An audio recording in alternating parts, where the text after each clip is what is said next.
होश में आते ही पंडित जी की गवाही ने किया तरुण का प्लान चौपट और यहीं पर उन्होंने अनुपमा को किया बेगुनाह साबित।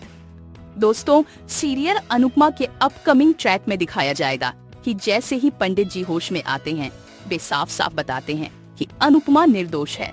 दरअसल डॉक्टर अनुपमा को कहते हैं कि हमें पंडित जी की मेडिकल हिस्ट्री के बारे में नहीं पता, जल्दी से घर के किसी मेंबर को लेकर आइए या पुरानी दवाइयाँ। अनुपमा डॉक्टर की बात को सुनकर प्रिस्क्रिप्शन और जरूरी दवाइयाँ लाने के लिए उनके घर पहुंचती है। लेकिन इसी दौरान तरुण एक गंदी साजिश रचता है और अनुपमा का गलत वीडियो बनाकर उसे चोरी के इल्जाम में फंसा देता है। इसके बाद ट्रैक में दिखाया जाएगा कि पुलिस तरुण के कहने पर अनुपमा को गिरफ्तार करने पहुंचती है। लेकिन इससे पहले अनुपमा हॉस्पिटल स्टाफ को पहले ही बता चुकी होती है कि पंडित जी को किसी चीज से कोई एलर्जी नहीं है। जैसे जैसे पंडित जी की हालत में सुधार आता है, उनको होश आने लगता है। पुलिस अनुपमा को भी गिरफ्तार कर लेती है। वहीं तरुण पुलिस के सामने यह कहता है कि अनुपमा पर इतने गंभीर आरोप लगाओ कि उसकी पूरी जिंदगी जेल में ही सड़ जाए। लेकिन तभी ट्रैक में बड़ा अपकमिंग ट्विस्ट आता है। पुलिस जब पंडित जी से पूछताछ करने हॉस्पिटल पहुंचती है तो सवाल करती है, क्या आपकी नौकरानी अनुपमा पहले भी आपके घर से कुछ चुराती थी? इस पर पंडित जी चौंक जाते हैं और जवाब देते हैं, चोरी? ये आप क्या कह रहे हैं? हमें कुछ समझ में नहीं आ रहा। पुलिस बताती है कि आपके बेटे ने रिपोर्ट लिखवाई है कि आपकी नौकरानी घर में चोरी कर रही थी।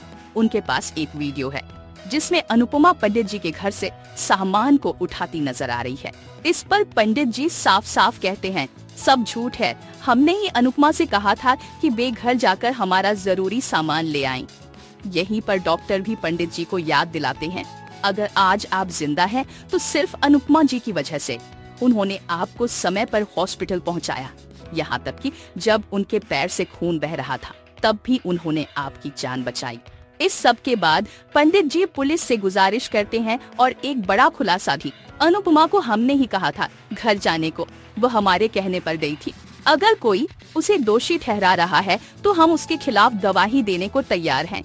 पंडित जी पुलिस के सामने ये भी खुलासा करते हैं कि आज हमारी जो हालत है वो सिर्फ हमारे बेटे के कारण है। वो नहीं चाहता कि हम जिंदा रहे। वो तो कब से हमारे मरने का इंतजार कर रहा है ताकि हमारी सारी प्रॉपर्टी पर कब्जा कर सके। और आप उस धोखेबाज तरुण की बातों में आ गए। हमें तो शर्म आती है उसको अपना बेटा कहने में। कृपया इस झूठी शिकायत को वापस लें और अनुपमा बेटी को तुरंत रिहा करें। आज अगर हम जिंदा है तो सिर्फ अनुपमा बेटी के कारण, नहीं को कब का मर जाते। आज से हमारा अगर कोई है, सिर्फ अनुपमा बेटी है। जहां पंडित जी की गवाही से पुलिस को करना पड़ेगा अनुपमा को रिहा और चौपट होगा तरुण का घटिया प्लान। और दोस्तों, अपकमिंग ट्रैक में सबसे बड़ा मोड़ तब आएगा जब पंडित जी लेंगे एक ऐसा फैसला जो पूरी कहानी की दिशा ही बदल देगा। सीरियल अनुपमा के अपकमिंग ट्विस्ट और भी बहुत कुछ लेकर आ रहा है। अगर आपको ये वीडियो पसंद आए तो चैनल को सब्सक्राइब जरूर करें, कमेंट में अपनी राय जरूर दें ताकि हम आपके लिए और भी वीडियो लेकर आ सके। तो बने रहे हमारे साथ, नया ट्रैक कहानी को पूरी तरह से बदल कर रख देगा। धन्यवाद।